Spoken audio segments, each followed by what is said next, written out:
On one warm August day in 2009, our family spent the day in the pool.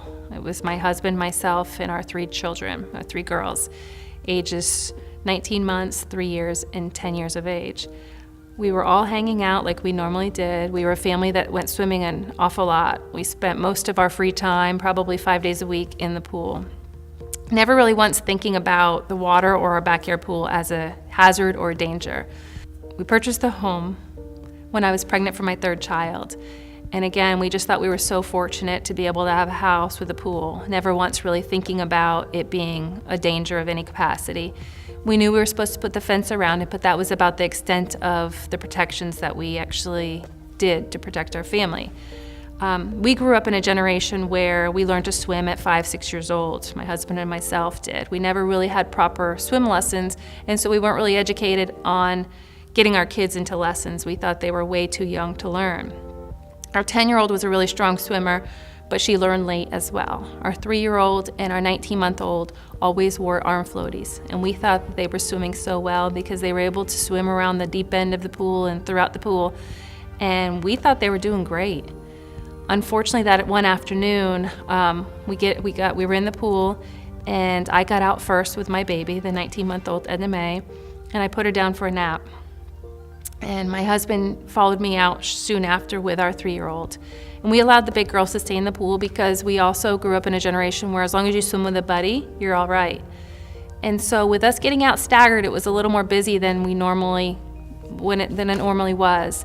And so I put Edna Mae down for a nap and I left for the grocery store. My husband Shannon was in the home and watching over the girls. I got back from the grocery store and I was met in the family room by my daughter, Edna Mae, who's 19 months. And I happened to put her in a rocking chair on the opposite side of the kitchen counter while I proceeded to put groceries away.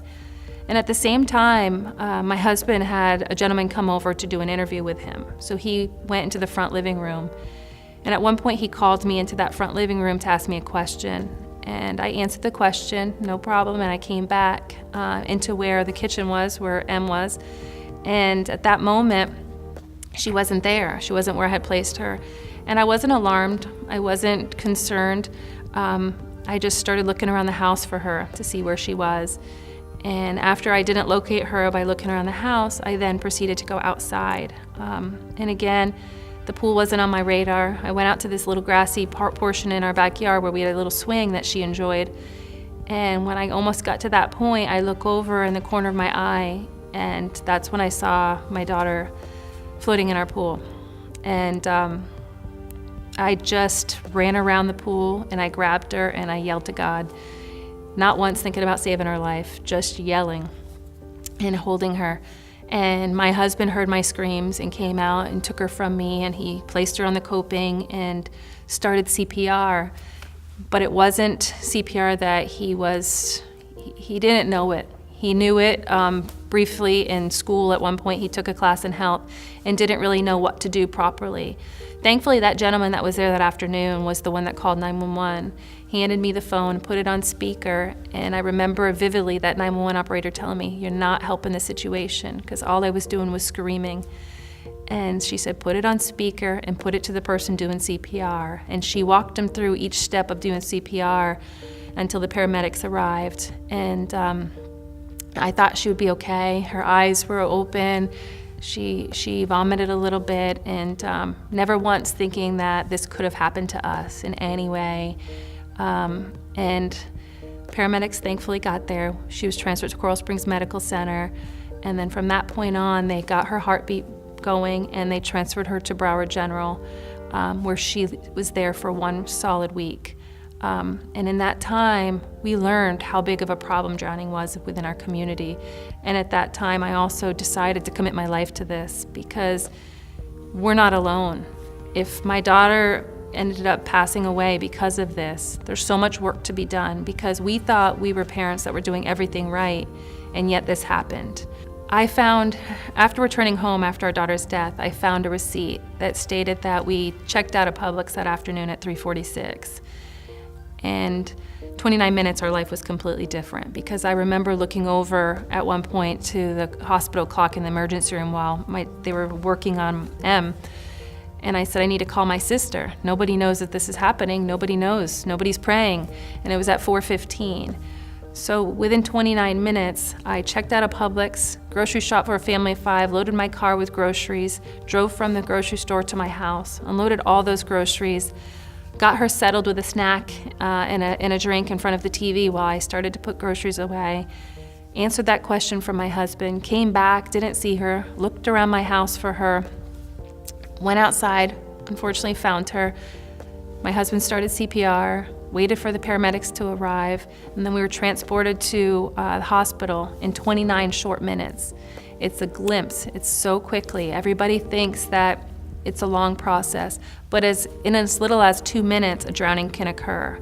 And after 6 minutes, it's pretty well unlikely that a child will survive. And so time is of the essence. I encourage all parents to always check the water first. If your child is out of your sight, which can happen, always check the water first. And that's when the barriers come into place. You want to have door alarms that will chime the moment that door opens. We didn't have those. We had the pool fence, but it was left open. We did not have a self-closing, self-latching gate. And so it's incredibly important for all of these different steps. Neither one of us were really up to date on our CPR, and so we didn't know how to do it properly. We were doing it, but if we knew or updated on the technique, we might have had a different outcome. Since August 2009, I have completely immersed myself in the drowning prevention community. Thankfully accepted a position 3 years ago with the Florida Department of Health as a drowning prevention coordinator, and I do not take my job lightly. We are trying incredibly hard to prevent future drownings from happening. We want parents to realize that this can happen to you and that it doesn't have to. All drownings are preventable. Drowning is the #1 cause of unintentional death for children under the age of 4. And Broward County leads the nation with the amount of drownings that we have.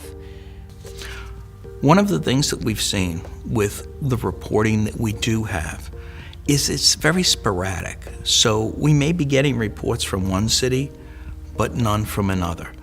And it's so important to know what happened. Was there a pool fence? Did the parents know CPR? Did anyone watch the pool? Did the child get out unnoticed? What's going to work? Is it educating parents about pool alarms?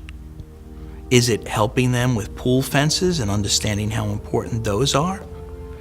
One of the biggest issues that I've seen in my own community is that we've had an increase in the number of non-fatal drownings where there are pool fences. And that's incredulous because you'd think a pool fence is going to prevent this. But a pool fence is only one barrier, and think that that is going to protect their child. Except human error being what it is. It may not be latched right. Children climb all over. If there are tables or chairs or there's a case for toys, a box, they can climb on those things to get into that pool. So one of the things we stress with parents is the ability to monitor the pool, pool fence, pool alarms, knowing CPR. Each one of these is an added protection for your child, another barrier or response. One of the things we've done is we've handed out door alarms. We've referred people to pool fence companies. We educate and give lessons for children. Everybody doesn't have a pool, but everybody usually can access one. And it doesn't matter what the age of your child is.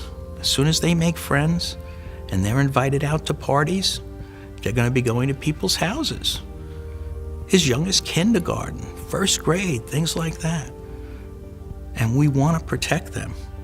And just having a pool fence that may be latched improperly, may be partially open or damaged, may be something that somebody can climb over easily, all of those things, that's not going to stop it. And I have to laugh sometimes when parents say, well, we won't need a pool fence because the door won't be open in the back. They won't be able to get out. All right, tell me how many times you've lost track of your child in your own home. and you search all over and can't find them. That happens. Yeah, we have to do something about that. It's a problem. We need to think barriers. We need to think protection. From January 2017 to November 1st, 2017, Broward County suffered the loss of 8 children under the age of 5 due to drownings. We have also lost 65 individuals from children to adults in our county. All of these drownings are 100% preventable if there were simple steps taken. We encourage everybody to learn how to swim and take simple steps to protect their families. Please visit watersmartbroward.org to learn more.